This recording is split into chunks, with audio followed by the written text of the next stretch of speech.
मेरे प्यारे देशवासियों, नमस्कार।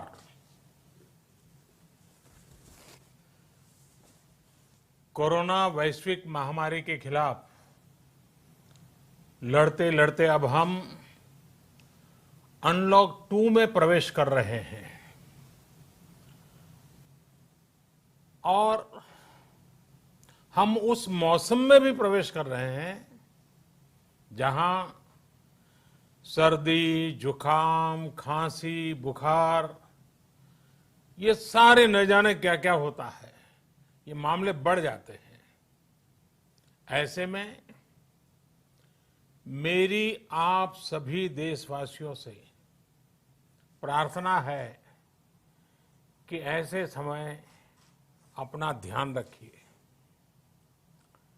साथियों, ये बात सही है कि अगर कोरोना से होने वाली मृत्यु दर को देखें तो दुनिया के अनेक देशों की तुलना में भारत संभली हुई स्थिति में है।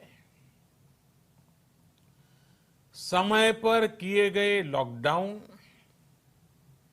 और अन्य फैसलों ने भारत में लाखों लोगों का जीवन बचाया है, लेकिन हम ये भी देख रहे हैं कि जब से देश में अनलॉक 1 हुआ है,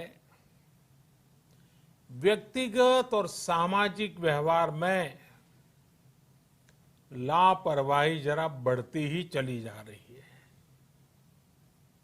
पहले हम मास्क को लेकर, 2 गज की दूरी को लेकर 20 सेकंड तक दिन में कई बार हाथ धोने को लेकर बहुत सतर्क थे, लेकिन आज जब हमें ज्यादा सतर्कता की जरूरत है तो लापरवाही बढ़ना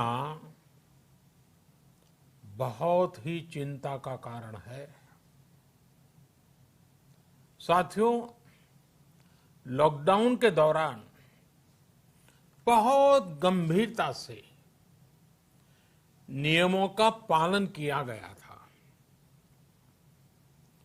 अब सरकारों को, स्थानीय निकाय की संस्थाओं को, देश के नागरिकों को फिर से उसी तरह की सतर्कता दिखाने की जरूरत है।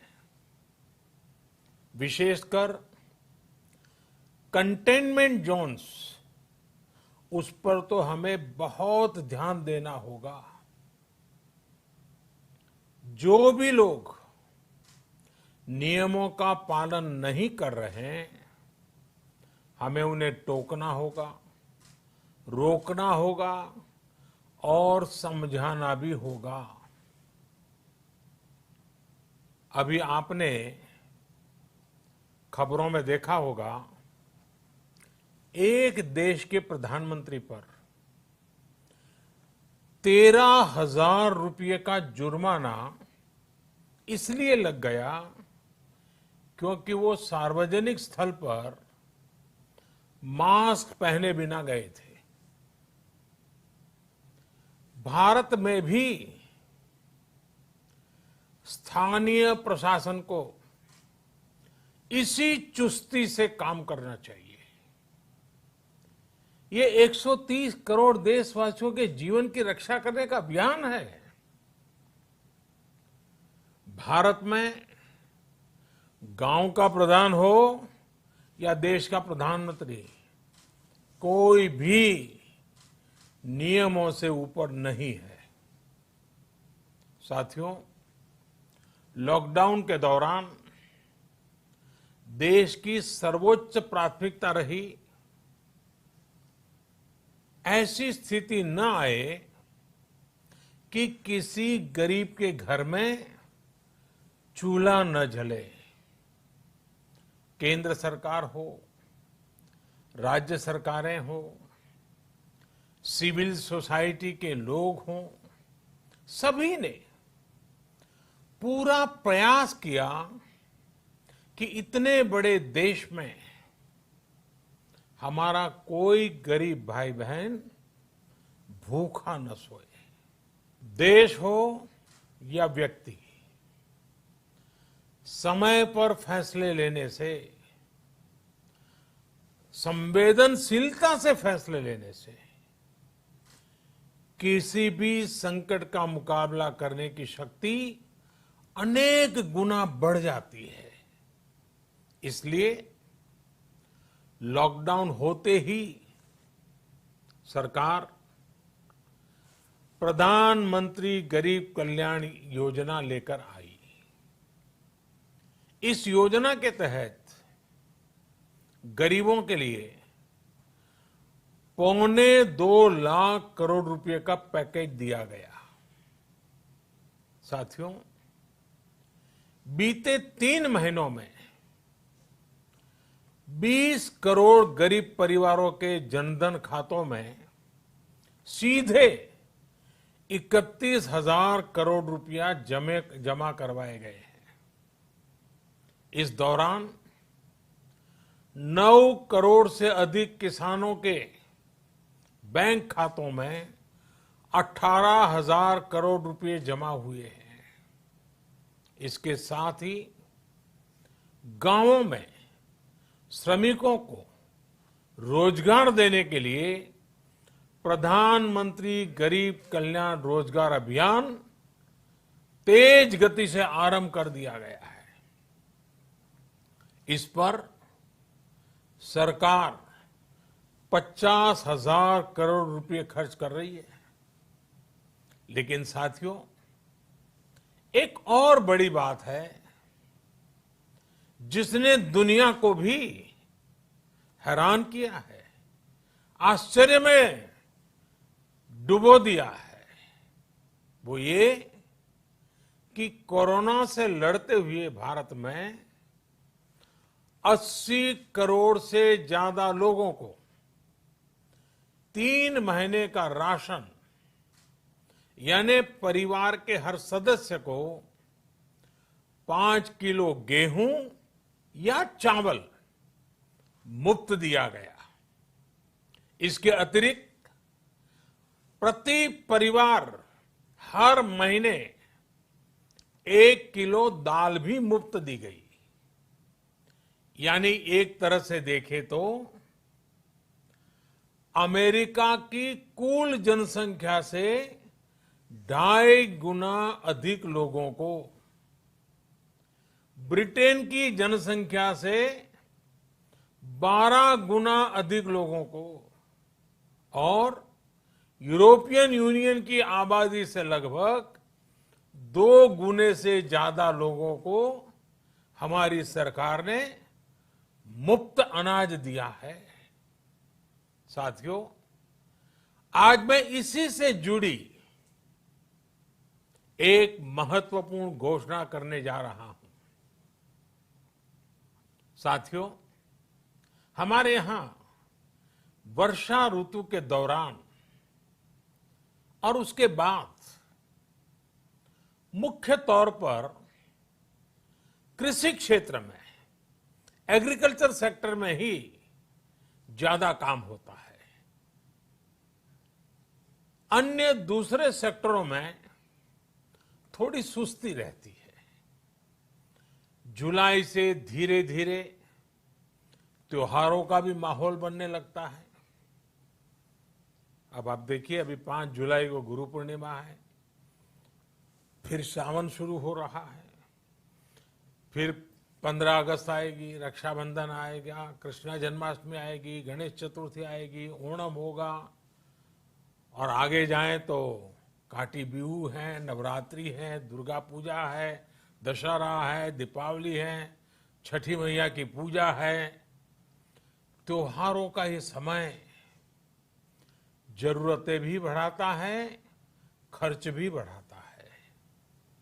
इन सभी बातों को ध्यान में रखते हुए ये फैसला लिया गया है कि प्रधानमंत्री गरीब कल्याण अन्न योजना का विस्तार अब दिवाली और छठ पूजा तक, यानी नवंबर महीने के आखिर तक कर दिया जाएगा।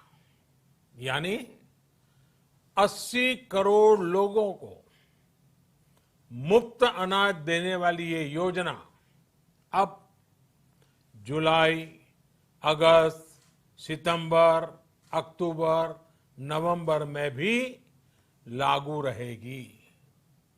सरकार द्वारा इन 5 महीनों के लिए 80 करोड़ से ज्यादा गरीब भाई बहनों को हर महीने परिवार के हर सदस्य को 5 किलो गेहूं या 5 किलो चावल मुफ्त मुहैया कराया जाएगा। और साथ ही प्रत्येक परिवार को हर महीने 1 किलो चना भी मुफ्त दिया जाएगा। साथियों, प्रधानमंत्री गरीब कल्याण अन्न योजना के इस विस्तार में 90,000 करोड़ रुपए से ज्यादा खर्च होंगे।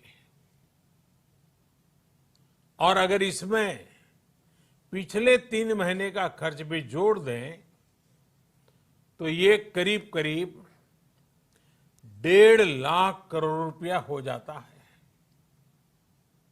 अब पूरे भारत के लिए हमने एक सपना देखा है। कई राज्यों ने तो बहुत अच्छा काम भी किया है। बाकी राज्यों पर भी हम आग्रह कर रहे हैं कि इसको काम को आगे बढ़ाएं। और काम क्या है? अब पूरे भारत के लिए एक राशन कार्ड की व्यवस्था भी हो रही है। यानी एक राष्ट्र एक ration card, one nation one ration card. इसका सबसे बड़ा लाभ उन गरीब साथियों को मिलेगा जो रोजगार या दूसरी आवश्यकताओं के लिए अपना गांव छोड़ करके कहीं और जाते हैं, किसी और राज्य में जाते हैं। साथियों, आज गरीब को, जरूरतमंद को सरकार अगर मुफ्त अनाज दे पा रही है तो इसका श्रेय प्रमुख रूप से 2 वर्गों को जाता है। पहला, हमारे देश के मेहनती किसान, हमारे अन्नदाता।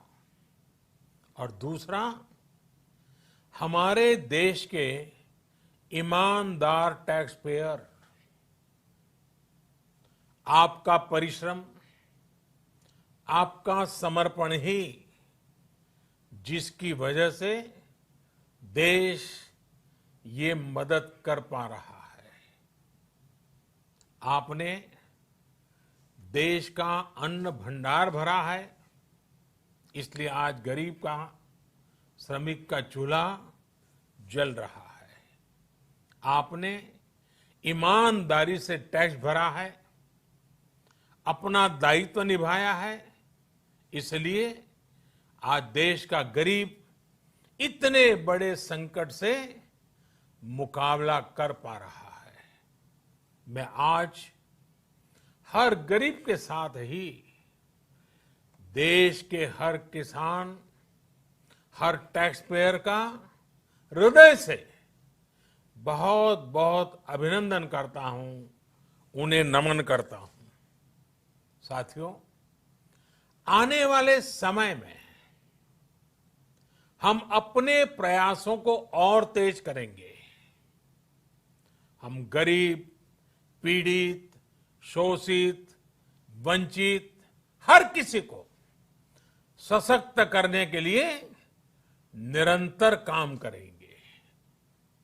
हम सारी एहतियात बरतते हुए इकोनॉमिक एक्टिविटीज को और आगे बढ़ाएंगे। हम आत्मनिर्भर भारत के लिए दिन रात एक करेंगे। हम सब लोकल के लिए वोकल होंगे। इसी संकल्प के साथ हम 130 करोड़ देशवासियों को मिलजुल करके संकल्प के साथ काम भी करना है, आगे भी बढ़ना है। फिर से एक बार मैं आप सबसे प्रार्थना करता हूं, आपके लिए भी प्रार्थना करता हूं, आपसे आग्रह भी करता हूं, आप सभी स्वस्थ रहिए, 2 गज की दूरी का पालन करते रहिए, गमछा, फेस कवर, मास्क ये हमेशा उपयोग कीजिए।